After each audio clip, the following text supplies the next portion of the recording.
Menhan menyatakan bahwa ada kemungkinan bahwa permainan ini digunakan oleh intelijen asing untuk memetakan objek vital di Indonesia. Setuju dengan pernyataan Menhan ini?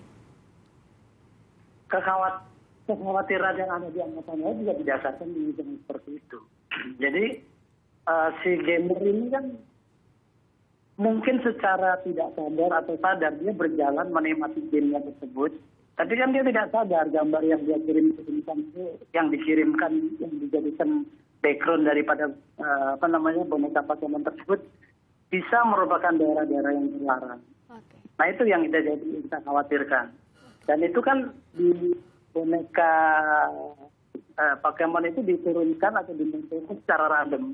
Iya kalau secara random di tempat yang aman. Tapi kalau di tempat-tempat yang restriktif, yang terbatas, atau yang tempat orang umum tidak boleh, itu kan malah jadi kesulitan. Saya menyinggung juga masalah Google tadi yang disampaikan sama Mas Ruby. Iya, silakan. Kita banyak lihat pangkalan-pangkalan militer di dunia itu rata-rata kalau kita lihat di Google pada tertutup ya. Ya. Nah, justru dengan menggunakan fasilitas game Pokemon ini, justru kita bisa melihat, ibaratkan kita akan menyergap satu sasaran gitu ya. Kita peta eksak lokasi. Tapi mungkin lokasinya kecil lah, ABC gitu ya. Dari mulai yang besar sampai dengan teknik sekali. Nah dengan karena gamer Pokemon ini bisa mengarahkan bisa mendapatkan gambar seperti itu. Nah kekhawatiran seperti itulah yang ditakutkan sehingga itu bisa justru menimbulkan kerawanan. Makanya muncul semacam pembatasan untuk bermain game tersebut di lingkungan Angkatan Laut. Oke, jadi ini yang dikhawatirkan, lokasi-lokasi yang sebenarnya tidak terdeteksi sebelumnya dengan Pokemon Go ini bisa terpantaukan citranya.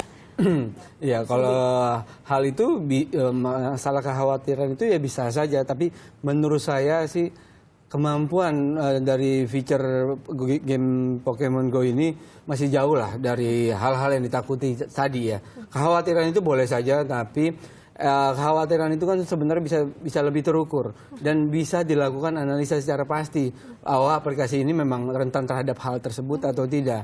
Nah, yang lebih menarik adalah sebenarnya kalau memang saya senangnya beberapa hari ini adalah pejabat pemerintah kita baik sipil maupun militer ternyata concern terhadap keamanan di bidang teknologi. Itu saya sangat menarik. Tapi balik lagi, kalau ngomong kita menjaga keamanan nasional dan lain-lain, tidak perlu hanya Pokemon Go atau tidak perlu fokus hanya ke Pokemon Go.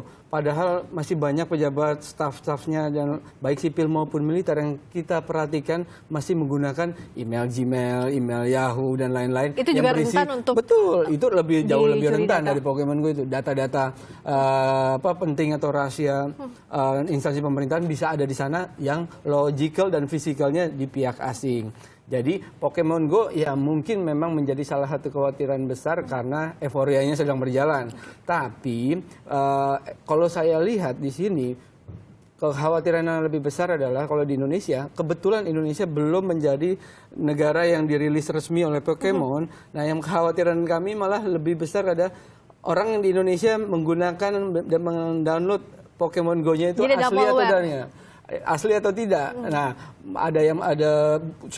kita perhatikan sudah banyak Pokemon Go aplikasi yang palsu yang berisi malware, backdoor. Nah, itu yang jauh lebih bisa dikhawatirkan bila terinstall ke orang-orang tertentu. Tapi gitu, meskipun begitu, Pokemon Go ini masih menjadi salah satu kekhawatiran oleh sejumlah instansi pemerintah. Kekhawatiran itu masih tetap ada dan sah-sah saja. Tapi kalau Pak Edi melihat, jadi apakah antisipasi ini memang akan terus diterapkan, apalagi di objek-objek vital? Saat ini juga Menkominfo terakhir sudah menghubungi Google untuk menghapus objek vital nasional ini dari Google Maps.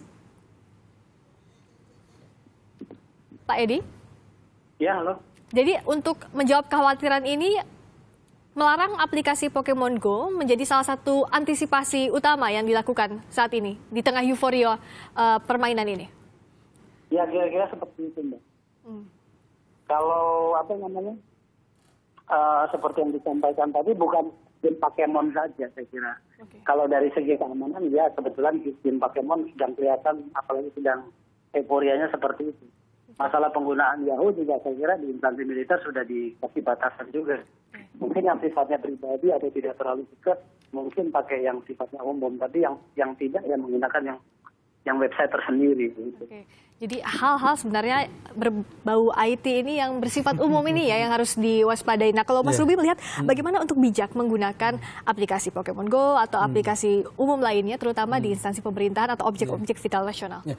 Kalau objek-objek vital nasional terutama militer biasanya di dunia IT security sudah ada solusinya, yaitu menerapkan metodologi BYOD. BYOD itu adalah bring your own device. Tapi begitu dibawa barang atau device kita, handphone kita ke objek vital tertentu, itu sudah ada mekanisme sistem tertentu yang memblokir apa yang dilarang itu. Jadi tanpa menyuruh orang melarang Pokemon Go dan aplikasi lainnya, sistem BYOD yang ada diterapkan di objek vital tersebut akan berjalan dengan semestinya. Nah di negara lain dan di perusahaan-perusahaan besar yang critical information-nya tinggi, mereka menerapkan BYOD tadi. Nah, jadi simple solusinya saya memang BYOD aja. Dan juga bijak ya untuk melakukan game sah-sah saja, tapi juga bijak untuk menggunakannya. Sesuatu yang tahu berlebihan tempat. pastinya akan negatif kan. Ini kalau nggak berlebihan sih nggak apa-apa juga. Terima kasih Mas Ruby Alamsyah, pengamat informasi teknologi. Terima kasih juga Pak Edi Sucipto, Laksamana Pertama TNI Angkatan Laut Edi Sucipto, Kepala Dinas Penerangan Angkatan Laut telah bergabung di Kompas.